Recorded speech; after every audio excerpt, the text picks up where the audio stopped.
Welcome to Saving UX. I'm your host, Jeremy Kriegel, and I believe UX is struggling. I hear it from people entering the field as well as those who've been around for decades. I also believe it's worth fighting for. UX done well and applied to important problems can change the world. In this podcast, I interview experienced leaders and practitioners to get their perspective on the current state of UX, where we're struggling, and what they are doing that the rest of us can emulate. With me today is David Dylan Thomas, the author of Design for Cognitive Bias. David, thanks for being here. Oh, my pleasure. Thanks for having me. David, could you give folks maybe a little sense of your background just so there's some context for the rest of the conversation? Sure. So I've been doing content strategy and UX for 20 years, maybe, and in various forms, right?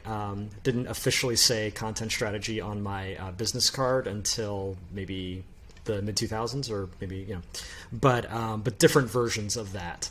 Leading up to that. So around the same time, I also started getting into cognitive bias, learning about it from my wife, who is a pediatric neuropsychologist, going all the way back to my mother, who was a psych major at UCLA. So always kind of been interested in the brain, but more recently really started digging into cognitive bias and learning all about all the different cognitive biases that there are and noticing this parallelism between what I'm learning in bias and our jobs in UX, which has a lot to do with helping people make decisions. And bias is all about how we make decisions. So it seemed, a no-brainer to say that, well, if we understand better how people make decisions, we're going to be better at our jobs. So that was the basis of Design for Cognitive Bias, which is a talk I started giving at different conferences and eventually evolved into the book.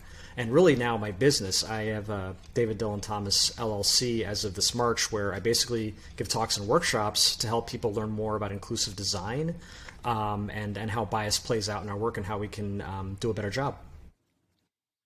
Great, thanks for that. How do you see the current state of UX? You've been doing it for a long time. You said content strategy, the work has evolved quite a bit. How do you look back on that history? And I guess, what do you think has been some of the positive evolutions and where do you think we're struggling? So we didn't used to talk about bias at all. Like we saw UX as a purely design and technical skill, right? There was this sort of like passing acknowledgement that what we were talking about was at some level psychology, but really it was more, hey, how do we make this easier to use, right? And recently, we've been more explicitly talking about, well, there's two things. One, easier to use necessarily means we have to talk a little bit about psychology, because what's easy and what's not has to do with our brains, has to do with how we process information. So we've been more explicit about having that part of the conversation, I think, recently. But more importantly, we've been having a moral aspect to that conversation more than we used to, where we talk about things like inclusion. We talk about what should be easier to do, not just making everything easier, but hey, maybe some things should actually be harder to do, right? Maybe frictionless isn't always the best solution. Maybe if we rush people into decisions about what to buy, they might make bad buying decisions, and maybe if we rush how we, inform AI, we're going to end up with racist algorithms. Like those kinds of conversations are happening much more. And it's happening now at the systemic level, which I think is a really interesting development. I've been going to conferences lately, and a major theme is this idea that traditional design thinking perpetuates white supremacy, right? And that was not something, the words white supremacy did not appear at design conferences that I've been to anyway, prior to, let's say, the past 2 years, honestly. I think 2019 is the first time I really heard that at a design conference. Design and content conference has been at the forefront of this, by the way. And that was, I think it was in 2019 when I went, or 2020, and I saw like just talk after talk. No, it was 2020. Talk after talk was sort of like explicitly calling out white supremacy. So that's a fairly new development, where we're sort of realizing that design is not this, walled garden that just takes place within the confines of agencies and design departments, that it does, in fact, create products that live in a society. And that society, is largely racist and sexist and capitalist, and we have to reckon with that, and we have to design in a way that is responsible and is aware of that. So I'd say that's sort of on the plus side. I mean, on the downside is just nothing new, right? We still have systemic racism and sexism and ableism and transphobia. Like all of those things are still here. It's just that we're starting to recognize them more.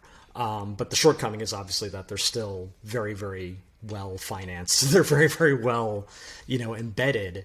And, we have a very long way to go in terms of, not just awareness, but literally understanding how do we change the inherent systems that we're using to design and do UX in a way that leans into inclusion instead of denies it.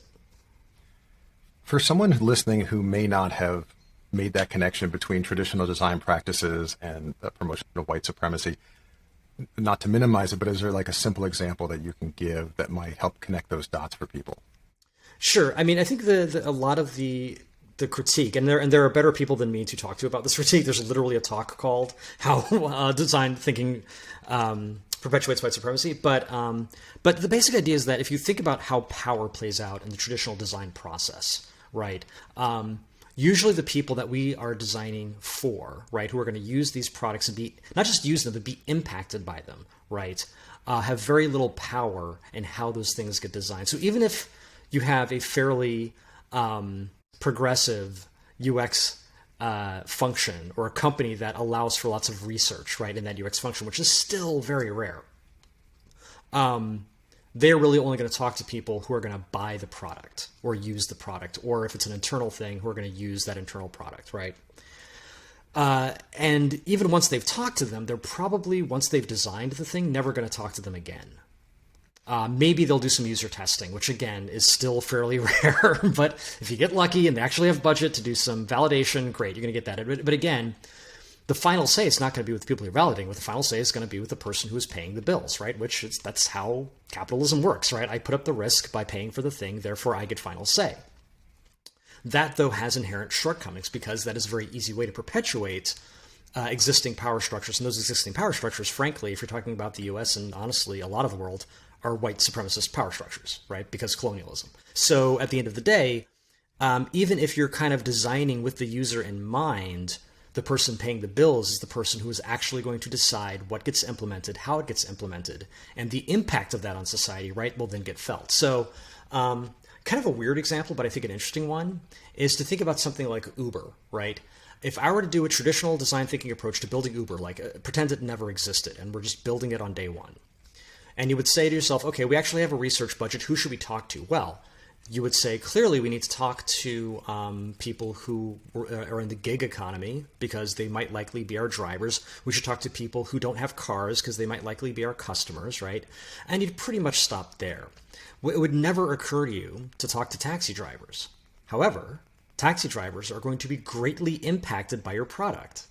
And if you expand the scope of who should we talk to include who is going to be impacted by this thing, not just who are we going to make money off of, you would naturally include taxi drivers. And if you did, you'd actually be saving yourself a lot of headaches because, as we all know, Uber had city after city and country after country of trouble with the existing, right, transportation infrastructure, right, which they actually might have been able to avoid. There's a very interesting case study with Taiwan. They actually might have been able to avoid if they had, in fact, built Uber with taxi drivers in mind instead of purely seeing them as the competition. But that's an example of how, if you're expanding the frame of UX thinking, not just to who is going to use this, but who is going to be impacted by this, you actually end up with some very interesting and I would say more useful and pro-social results.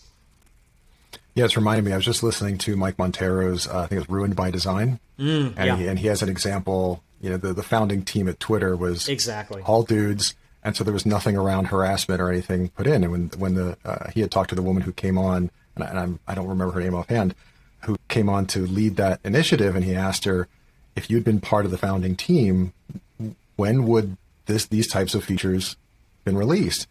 And she said it wouldn't have gone live without them. Yeah. But you have a group of people who've never been harassed. It's not an issue. So, and this is why representation matters, right? Like if she had been on the team from day one, it never would have launched without a blocking feature, right? So that's kind of the other thing. If we're talking about the shortcomings of UX currently, is it's mostly white dudes. Like it's increasingly, like I would say, the best gains have been in women in UX, but even then, it's still largely at the junior or mid-range level, right? In terms of senior leadership, we don't have a lot of VPs of UX who are women. We don't have a lot of CEOs. We don't have a lot of people in the leadership of whether it's a design firm or the design function of a company in-house. That is still largely white male. And as a result, like I said, it's the CEOs that's where the decisions are being made, and therefore that is where the impact is being determined. So again, if we could make that team more inclusive. So in my book, I talk about a couple things, right? In my book, I talk about how there are certain approaches you can take from a design perspective, design choices you can make that are purely design choices that can either mitigate bias or even sometimes use it for good, right? So, for example, we know that if things rhyme, they seem more believable. So right there, it becomes this sort of duty to make sure that if something does rhyme, it better be true, right? But that becomes like a design technique or a content technique, right? But I also talk a lot about how once we start talking about our biases as designers and how do we curb those, it gets a lot more into processes that force us to challenge our thinking and not just assume that the first idea we have is the best one, and bring in other people to, validate that at a bias level or an ethics level, right? But also to say we need to be hiring differently, right? We need to have people on the team who have a different lived experience than us. And it's not that they won't be biased, but they will be biased differently, right? They'll be biased in a way that it makes them aware of problems we never would have seen. And I would say that is the other big shortcoming in UX right now. And I would say just in general in the world, right? In the halls of power where decisions are being made, whether it's about design or public transportation or the criminal justice system, pick any important decision that's being made, it's still largely being made by, old white dudes, and that's limiting. So you're clearly seeing some change as you felt that you can now devote your professional life to educating people on this. Yeah, I compare it a lot to, being a firefighter. Like, a firefighter doesn't want there to be a fire, but when there is a fire, they're glad that they have the skills to help. We were already going to launch the book. The book came out in 2020, August of 2020. And that was always the plan for it to come out in 2020. But as soon as the 2020 became 2020, it became clear that there was a need for the book. And so A Book Apart tried to get this finished. Like, they put the pedal to the metal to get it out as soon as possible. And I'm glad it came out when it did. I'm glad I was able to contribute something to the conversation at that point, because I was, like everybody else, I was at home trying not to get coronavirus, like in the middle of the world being on fire. And it's like, is there anything I can do to help? Okay, well, maybe these ideas getting out there. And, not for nothing, but 2020, the number of roles with the title Chief Diversity Officer as a role, the number of companies with that increased by like 80%. So whether genuinely or disingenuously, a lot of companies started saying we need to throw money at this. So that has been enough of a hunger for this. Again, whether it's genuine or not varies from case to case, but there's enough hunger for this to be like, okay, I can actually full time devote myself to trying to educate people about this and honestly get them excited about it. That's almost as much of my job, is just getting people excited about the possibilities of inclusive design and how it can make you a better designer and how it can make you a better company, more than just, oh, here's this other box we got to check off, right? I apologize. I don't know if that's where you were going with that question, but that was sort of No, I try to keep the questions open-ended to see where folks are going to go with them. As you're having these conversations, like you said, there's a bit of a cultural moment that is encouraging this. You said whether genuinely or disingenuously. Where do you find, I guess, genuine connection, and where are you encountering resistance? And the reason I'm curious about the second is not to beat on people, but I'm curious how you overcome it so that folks who are having these conversations in their own organizations might benefit from your experience there. Sure. Well, to kind of answer the last part first, I think that the middle section of my book breaks out bias into three parts. One, there are the biases that our users have. Two, they're the biases that our stakeholders have, right? The people who decide how we spend our time, whether that's our boss or our client. And then finally, our biases as designers. So that middle part might as well be called how to Jedi mind trick your company into doing the right thing. And that's where you're going to find kind of all those techniques for how do I, on the ground with very little power, start to move the needle.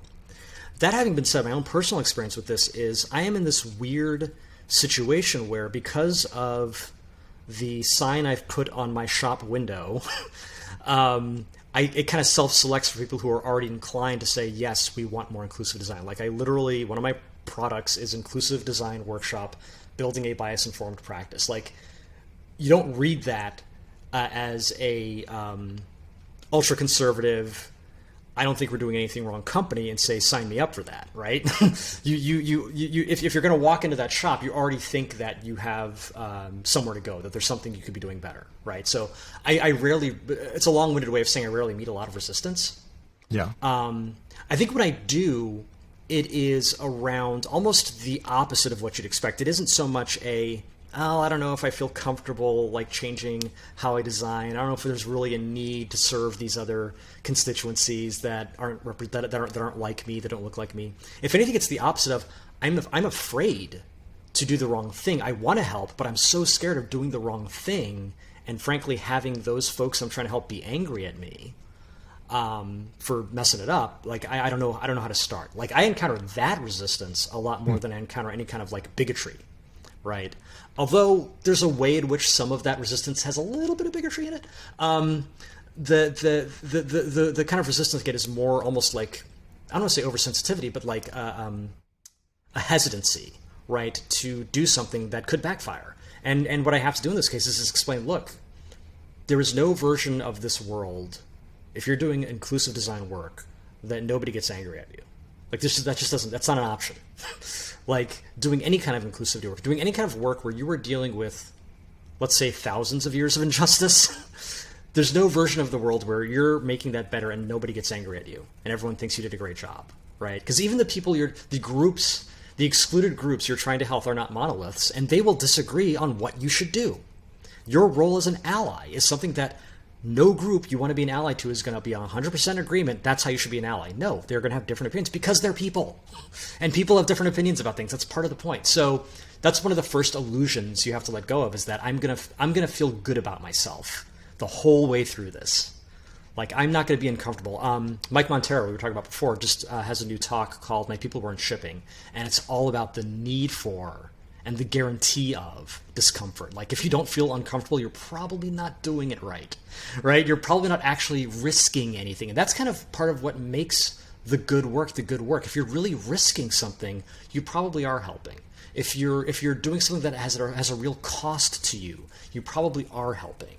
Like, going back to the genuous versus disingenuous companies, I think a good example of a company that was at least making some progress and making some sacrifices to do better by society was when IBM last summer said they weren't going to pursue facial recognition anymore. Like, they had a bona fide big old facial recognition like program in place.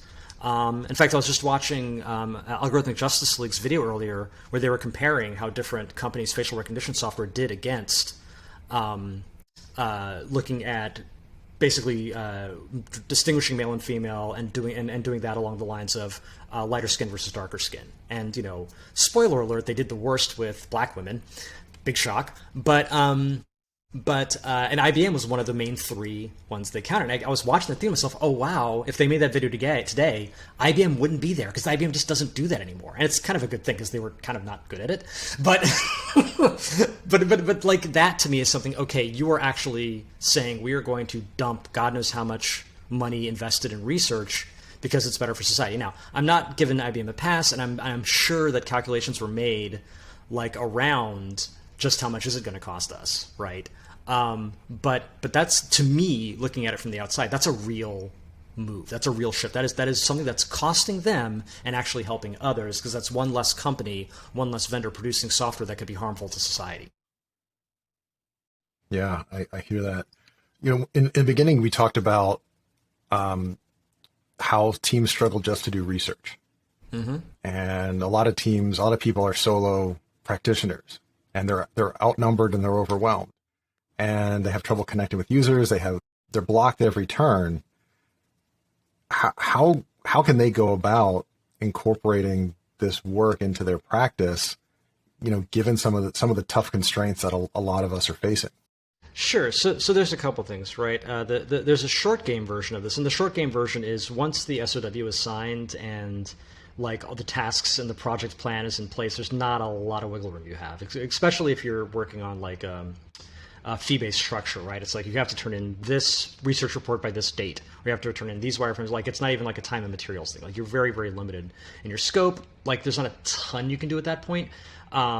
So making sure you don't get to that point is the long game. We'll come back to that. But in short game terms, it really is about convincing the stakeholders with whatever wiggle room you have of the risks of not doing research, right? So there's a bias called loss aversion. And the way it works is that it hurts twice as much to lose something as it feels good to get something. So it hurts twice as much to lose $10 as it feels good to find $10 like stuffed in your couch or something. So the bigger the company, the more risk averse and loss averse they tend to be because they have more to lose. So if you're dealing with a risk averse company, it's like, I don't know if we have time for research. What you want to do, rather than point out the upside of doing research, it's actually more powerful to promote the downside of not doing research, right? Talking about the downside of not taking the risk is more potent when you're dealing with someone who's risk averse. So instead of saying, here's all the awesome stuff that'll happen if we do research, you sort of say, okay, well, if you don't do research, here's like all the market share that you're going to lose out on because guess what? Your competitors did research and that's how much they have. Here's how many people are going to get angry at you because you didn't include them and their needs in this stuff. Here's how likely you are to guess wrong about how this is going to work or that's going to work. Here's all the things people are going to write about you on the internet. Like whatever it is they're like really driving them, whether it's money, reputation, whatever, you sort of say, okay, that thing you love, here's all the ways it's going to, go south if we don't do research, right? That ends up being a more persuasive argument if they're risk averse than saying, hey, here's how much everyone's going to love you and how much more money we'll make if you do the research. So that's one of many different sort of bias informed sleights of hand you can do. In the long term, though, where you really want to get to is to a position where they're not even approaching you as a UX practitioner lest they want the research. You get a reputation for the reason I'm good at what I do is because I'm great at research. I know how to ask the right questions, right? Of the right people at the right time. And as a result, I do this great work. And so people don't come to you unless they want really great research, right? So you think about places like, IDEO, at least back in the day, like people didn't come to them unless they wanted all this really ethnographic kind of like in the weeds kind of like brilliant thinking, right? Nobody went to IDEO and said, I already have the plans. I just want you to design it. That was a waste of money, right? Which, by the way, as you specialize, you actually get to charge more. But you sort of want to get to the point where people aren't approaching you unless they want that. So you don't have to fight for research. It's more like they're only coming to you because they want research, right? And a lot of that is, content strategy. So where I used to work at Think Company, we were, developing this inclusive design practice. And so part of the pitch was I would go out and talk about inclusive design. People would become interested in it. And they would associate that with Think Company. And so people would specifically come to Think Company. And we had more than one request for proposal where it was like, tell me how you do this part of the job more inclusively than the competitor. Right. And so I could talk about things like red team, blue team. I could talk about things like assumption audits and actually put it in the proposal because they were asking for it. Right. So rather than me having to go back after we signed the SOW and say, OK, can we please do an assumption audit or can we please have one day for red team? It was like, no, it's in the SOW. I have to do it. So you're talking about it as a competitive differentiator. Yes, that is exactly where you want to get to. And the companies that were, again, I could talk about where I used to work at Think Company. Right now, if you think about the arc of accessibility as a practice and as a knowledge base, right, it's a very similar arc that I think inclusive design is beginning right now. So currently, if you do a job with my old company, Think Company, like the SOW template says we will do this level of accessibility work and no lower. Right. I forget if it's AA, AAA, whatever it is. But whatever it is, it's like that is what you're getting. If you want less, tough, you're getting this. Right. Now, I don't know if that was how it started 10 years ago. I'm sure that evolved over time. But certainly 20 years ago, that wasn't even in there because there wasn't that level. Right. So you went from accessibility being this thing that you had to argue and fight for tooth and nail to this thing that's literally baked into the work. It's baked into the legislation, it's baked into whether you get sued, and it's baked into like just the practice. Like you cannot get a website from any reputable web firm that isn't accessible, right? And I kind of want, and there are people who will come specifically to groups because they're good at accessibility. I want to get there with inclusive design. I want it to get to the point where it becomes this differentiator, right? Like I'm coming to specifically, but eventually I just want it to be like, well, there's no reputable design firm in the world who's going to do non-inclusive design. Why? But that's ridiculous, right? I want to get to that level. Do you think there'll be a comparative grading system in that sense? Like I meet level one, two, three, and there'll be a way to measure your level of inclusivity? There are people actually working on this already. There's I forget the name of it, but it's kind of like a tech spec for pro social design. There's actually several people working on for different versions of this now, but I know of one in particular.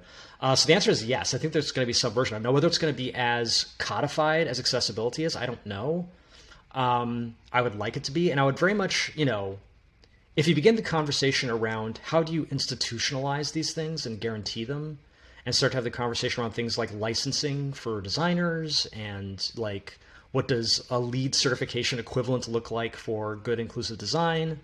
I think those are important conversations, and I know designers get twitchy about them.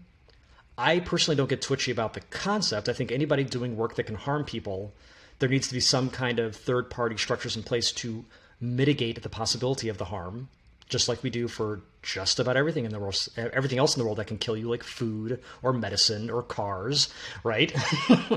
Or law, right? Like we have these things in place to mitigate that harm. What I do get twitchy about is the idea that institutions are a really easy way to scale bias, to scale inequity. And so my solution, whenever I talk about licensing, for example, I always say, and the people determining the requirements for the license should be people that have been harmed by design, right? I want the people with the least power to be making those decisions, not a bunch of old white guys who've always been easy come, easy go with design. No, I want people who have been on the business end of bad design choices to be making the decisions about, okay, how do we guarantee good design choices? That to me is a way to balance out and account for how easy it is to turn something like licensing. Because licensing, it can be like, oh, you got to pay this much, right, to get your license. Already, I've excluded a whole bunch of people who can't afford it, right? So what do you think would be some of the baseline requirements that we should have as a practice in order to be allowed to practice?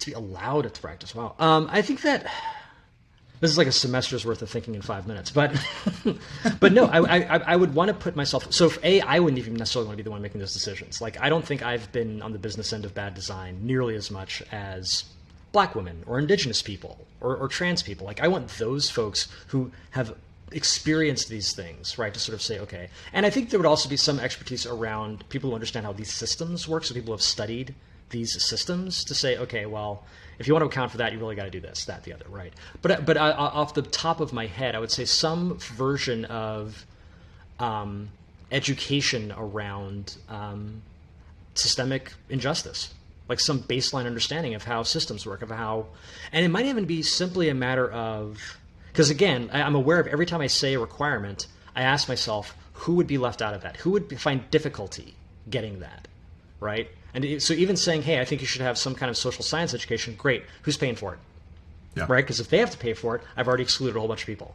right?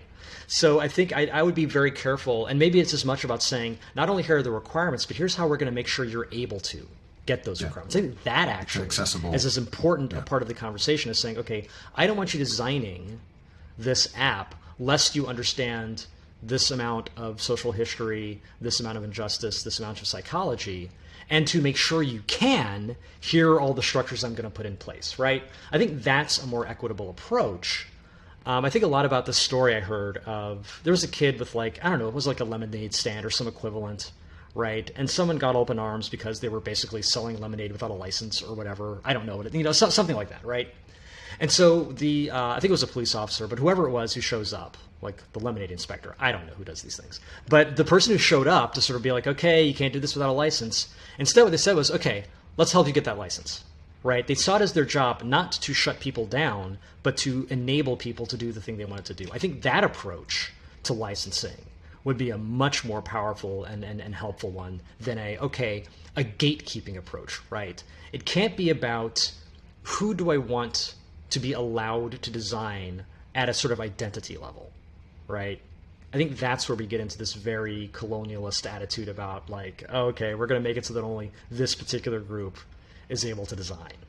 Instead, it should be about what does good design look like and how do we make as many people as who want to be able to do that work. That is a very different design question, right? How might we allow as many people as want to do good design? That's a very different question from how do we make sure nobody ever does harmful design? And the beauty of it is if you answer the first question, you actually deal with the second question, right? Because if I'm only enabling good design and enabling folks to do good design, there's more friction around trying to do bad design. It's really interesting. It reminds me of part of the conversation I had in the last episode with Margot Bloomstein, also a content strategist. Yay, Margot! Buy her book. I just read it. It's awesome. It is really good. And in the book, there's a passage where someone, I think from UK's NHS, says poor health literacy leads to poor health outcomes. And we talked about, well, is the same true in design? Does poor design literacy or poor bias literacy lead to poor design and increased bias? Absolutely. In fact, I'll go even better. I'm going to blank on his name, but someone was talking about power literacy. So power literacy is this idea of like, I don't know where you live, but any stop signs near where you live? Plenty. Okay. Who decides where those stop signs go? I have no idea. Exactly. I assume the town council or someone else. And I have no idea who decides where the stop signs where I live go. That is a lack of power. That is a basic lack of power literacy when you think about it, right? But I think most people don't know how almost anything works, right? A friend of mine once said, like, you have no idea how many things have to go right for water to come out of your tap, right? And some of those things are legislative. Some of those things you actually have some degree of power over, right? But you don't know. We don't know how much power we have, and as a result, so poor power literacy leads to poor uses of power. Like, part of the state of the world is, a lot of it is due to just very greedy, selfish people being in positions of power. But part of those greedy, selfish people getting into power is in part based on lots of people having no idea how it happens, how anything works, right? And not even being aware that they could, in fact, influence the outcome of this, that, or the other. And to be fair, most people who are trying to hold on to those seats of power would rather that information not get out. Like, we could spend the whole rest of the podcast talking about voter restriction laws at the moment. But yeah, I think power literacy, and you can think about that in terms of design as well, right? Like, what do we, the designers, have power over? That's kind of what I'm playing with in the book, is this notion of, what is our power as designers? This is a lot of what Mike talks about in Ruined by Design, is what is the actual responsibility set of a designer? And I'm playing kind of in that same water of saying, okay, look, as a designer, you may not realize this, but every choice you make has some unconscious impact on the person experiencing that design, right? So there's a thing called primacy. Basically, it's this bias around the order of things and how the order of things affects, like, how we remember it, for example. So if I give you a list of random words, you're most likely to remember the first word I said and the last word I said, and least likely to remember the stuff in between. And it's a similar thing that happens when you, like, go down a page, right? The stuff at the top of the page seems to be the most important stuff. So if I put anything at the top of a web page, anything, you're going to think it's the most important thing. Like that, like on an instinctive level, that's going to be the impact. So I am making a design choice that's affecting how you see that thing. So even if I picked it at random, it's still going to have an impact, right? All of us should say there's no such thing as neutral design. We have power as designers, and so we have a responsibility for using that power wisely. So that is a form of power literacy that I think I'm trying to instill in the book. But power literacy in general is something I think we could all use a lot more of. I'm curious, I think this is a great topic. Is there power that designers are abdicating that we should reclaim, or power that we don't have and others have that we should fight for? Both. I mean, I think that one of the most remarkable things that happened when I was writing the book was I talked to a friend of mine, J.T. Coble, I used to work with. And I mentioned him in the acknowledgments. But the whole last little bit of the book, I talk about this idea that the fight for the soul of design and the idea of what is design responsible for is super old. It's as old as design itself. You go back to Bauhaus, you go back to post-World War II. There were all these notions that design is going to save the world, right? That is a very old notion. And we've been having this conversation over and over again. So yeah, there's definitely a power that we at least claimed to have back in the day, that we should absolutely continue to fight over, because yeah, there's a good deal of power we have at the functional level. Like I said, like actual design choices have impact at a subconscious level, which is a really profound and dangerous thing to be playing with. But also at the organizational level. Let's talk about unions, right? How many designers unions do you know about, right? And at the union level, like part of the reason you're seeing more anti-union legislation than ever before is because people recognize the power of a union. Like especially now, we see the power of what happens when people have options, when people have power over where they choose to work and the working conditions they have. There's a similar power that a design union could have around like what we do or do not choose to work on. The Never Again Pledge is this amazing document that a bunch of folks created who were in software engineering and data science, and it was specifically around a moment when their work and data was being used to hurt immigrants. And they created this document that listed out, here's this horrible history of how data has been used to hurt excluded populations. We do not want to be a part of that history, right? And we're talking about things like, going back to IBM and not letting them off the hook. Like IBM had some, dealings with data that supported the Holocaust. Like they were involved with Nazis. Like they just were. I mean, that's just, so like data can and has been used to cause horrible harm. And they said, look, we don't want to be a part of that history. And here's a list of things that we will do to make sure that never happens, up to and including destroying unethical data sets, right? And a whole bunch of folks signed that document. And it becomes basically this thing of saying, like, you can go this far and no further, and collectively we'll just quit, or we'll just, resist you because you need us. Like, this is another point Mike makes in his book. They need you. Like, yeah. They cannot do, they're not designers. They're money people. For the most part, they're people who understand how to report to shareholders. They are not people who understand how to design a website, right? Or how to create a data set. So they need you. And again, it's the difficulty of collective action. If only one of you or two of you says, well, I don't want to do this anymore, great, I can replace you. If like 50 of you, 100 of you say, yeah, we're going to walk out, that's a problem. I can't replace 100 of you overnight. I can't replace 100 of you in time for, the earnings report, right? So that kind of collective action, I think, is important to, again, go back to power literacy, like knowing that is a power you have if you can stick and work together, which is always the rub, right? Actually working together is a lot harder than just giving your power over to one person and just saying, okay, you sign the checks, you decide. There's so much there. And we saw Google has had people organized, Microsoft has had some organized, but they've been fairly small considering the abuses that have happened through software, through digital products in our industry. And a lot of people, I think, just either feel, and Montero completely tears the argument apart, well, if I don't do it, someone else will, or I need my paycheck. And there's lots of other reasons that folks give for not standing up when they're being asked to do unethical things.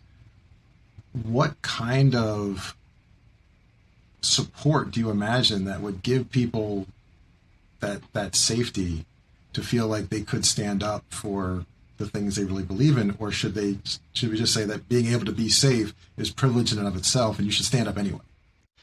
A little bit of both, right? So there are different levels of vulnerability. And again, Mike talks about this too in his book, and I applaud him for doing it. Like he says, look, I am not going to pretend that for some of you, your visa status, your job defines your visa status. And if you mess with your job, you might have to leave the country. Or your health insurance. You rely on your job for your health insurance. And if you lose the job, that's a serious problem for you because you have pre-existing conditions, or God knows what's going to happen tomorrow. So it's sort of like determine your own level of vulnerability before you make some of these decisions. That having been said, so we're getting to a point now where money isn't as much of a motivator as you might think. We're getting to a point. I mean, so you look at the current fufura over restaurants. And other businesses, service industry, having trouble filling roles, right? And this whole, conservative argument that, oh, well, that's the entitlement economy for you. If you give people unemployment checks, they're not going to want to work. And then the counter argument, which is, yes, so basically those are horrible jobs. And why would we want to take those horrible jobs when there's any other option at all? Yeah. And you're starting to see some of these businesses are upping like $17 an hour for a dishwasher, right? That's new. And even then they're still having trouble, right? So you're getting to a point where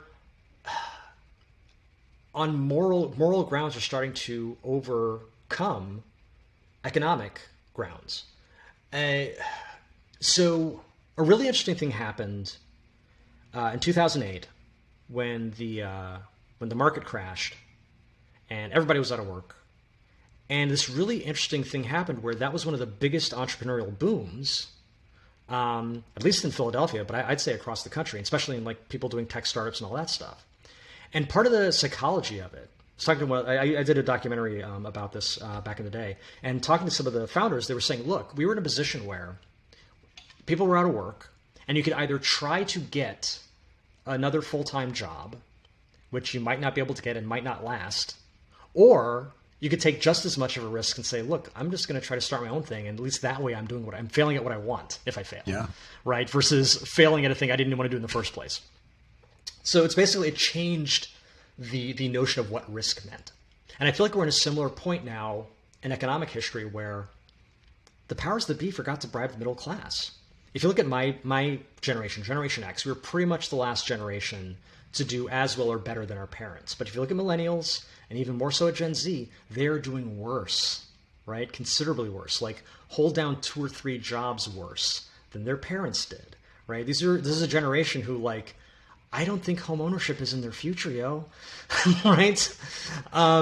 And for them, right, they can look at something like capitalism, where in my generation was like, oh yeah, capitalism, yeah, it's great. Why would I ever question capitalism? They're taking the same look at capitalism and saying, what has it done for me lately? Why shouldn't I question capitalism? Like, it's brought me nothing but misery. And as I look around me, I see a lot of people who, like, maybe I'm a white guy who's making less money than my parents, but these black guys over here have been making less money than their parents for generations. That's nothing. That's Tuesday to them, right? And so you're starting to get this coalescing of a notion of like, why should money be the thing I pursue? Basically, there's a distrust of money as a goal. Yeah. That is something that has been becoming increasingly pervasive. Even in design, right? And so out of that, you have 2 things. On the personal level, you have this idea of like, maybe I don't want to just be motivated by money. You're not just going to be able to throw a bunch of money at me and say, do whatever the company wants. Do hurt this population over here because I paid you to. That's not as appealing as it used to be. And then on the other hand, and the other thing that happens is you start to have groups coalescing. And this is where it gets interesting. You have the Algorithmic Justice League. You have the UX and Content Slack. You have the Design Justice movement. You have like a whole bunch of different organizations, communities forming around the idea that, hey, money should not be the primary motivator for anything, especially design.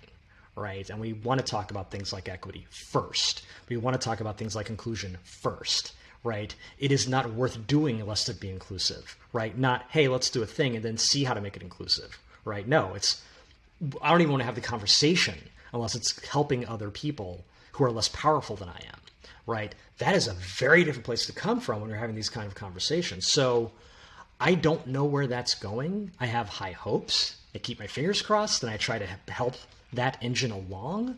But that is a really interesting conversation, which in my lifetime at least has not happened.